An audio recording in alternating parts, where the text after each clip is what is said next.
Praise the Lord. Good morning to each and everyone, my dear brother and sister. అందరూ ఎలా ఉన్నారు? మరి ఒక్క దినము మనందరం కూడా ఇలా కలుసుకోవడానికి దేవుడిచ్చిన ఈ గొప్ప భాగ్యాన్ని బట్టి దేవునికి స్తోత్రాలు చెల్లిద్దామా? హల్లెలూయా. యేసుతో అనుదిన ఆత్మీయ ప్రయాణం నాతో పాటు అనుదినము కొనసాగుతూ మీ ప్రార్థనలలో నన్ను జ్ఞాపకము చేసుకుంటూ ఈ వాక్యము చేత మీరు బలపరచబడుతున్నారని నాకు తెలియచేస్తూ ముందుకు కొనసాగుతున్న నా ఆత్మీయమైన సహోదరి సహోదరులందరికీ కూడా నా హృదయపూర్వకమైనటువంటి వందనాలు చెల్లిస్తూ ఉన్నాను.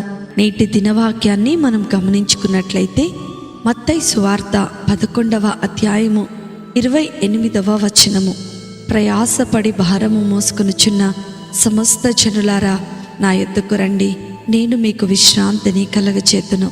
హల్లెలూయా. ఎంత అద్భుతమైనటువంటి వచనము. అనేక సార్లు మనం వింటూనే ఉంటాం. రోజు ఏదో ఒక సందర్భంలో ఈ యొక్క వాక్యాన్ని మనం చదువుతూనే ఉంటాం.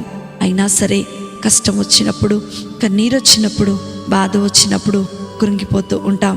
అందరూ బాగానే ఉన్నారు, నాకే ఎందుకు ఇన్ని కష్టాలు, నాకే ఎందుకు ఇన్ని బాధలు అని ప్రతి ఒక్కరు కూడా అనుకుంటూ ఉంటారు. అది సహజమే. ఎన్నో కష్టాల బాధలతో జీవితాంతము భారముగానే బ్రతుకును ఈడ్చుకుంటూ వెళ్ళిపోయేవారు అనేకులు. వారి భారమును దించుకోవడానికి కేవలము ఒకటే ఒక మార్గం ఏంటి అని అంటే మనము దేవుని యొద్దకు వెళ్ళటం.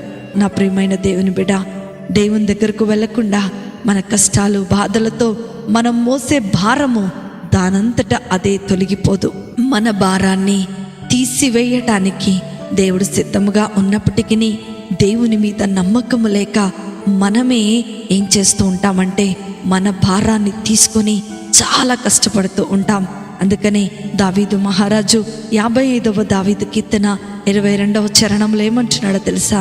నీ భారము యెహోవా మీద మోపుము, ఆయనే నిన్ను ఆదుకొనును అని వ్రాయబడి ఉంది. నా ప్రియమైన దేవుని బిడ్డలారా, చాలామంది క్రైస్తవులకు తెలిసినప్పటికీ కూడా ఈ వాక్యాన్ని చక్కగా ఫ్రేమ్ చేయించుకొని ఇంట్లో గోడకు తగిలించి అలంకారప్రాయంగా ఉంచుతారే తప్ప వాక్య ప్రకారము తమ భారాన్ని దేవుని మీద వేయడానికి సిద్ధముగా ఉండం. కాబట్టి నీ ప్రయాసగానే ఉంటుంది. నీవు మోస్తున్న భారభరితముగా ఉంటూ ఉంది. ఉదయకాల సమయంలో నీవు మోసేటువంటి ఆ భారమును తొలగించటానికి ప్రభు సిద్ధముగా ఉన్నాడు.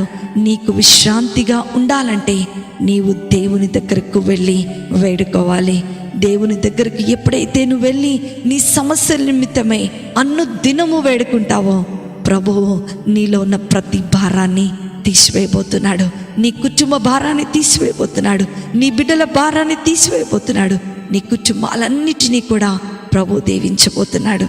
అట్టి కృప, ధన్యత, ఆశీర్వాదము వాక్యం వింటున్న దేవుని పిల్లలైన మీ అందరికీ అనుగ్రహించబడును గాక.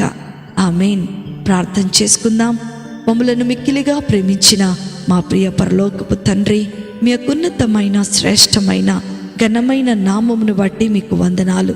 ప్రభువా, ఈ లోకములో భారముతో ప్రయాసపడుతున్న మాకు విశ్రాంతి దయచేసి మీ దగ్గరకు వచ్చినట్లుగా మాకు సహాయమును దయచేయండి. నీ శాశ్వతమైన కృపను మాకు అనుగ్రహించండి. నిత్యము కూడా మేము నీ యందు మోకరించి మా భారమునంతా కూడా నీ పాదముల యొద్దకు పెట్టినైనా మీ మీద ఆనుకునేటువంటి జీవితాలను మీరు మాకు అనుగ్రహించమని నజరేయుడైన యేసుక్రీస్తును శక్తి కలిగిన నామములో అతి వినయముతో అడిగి వేడుకొనుచున్నాను తండ్రి. ఆమేన్, ఆమేన్, ఆమేన్. ప్రభు మిమ్ములను మీ కుటుంబాలను దీవించునుగాక. ప్రేమతో మీ సహోదరి శిల్ప జోసెఫ్.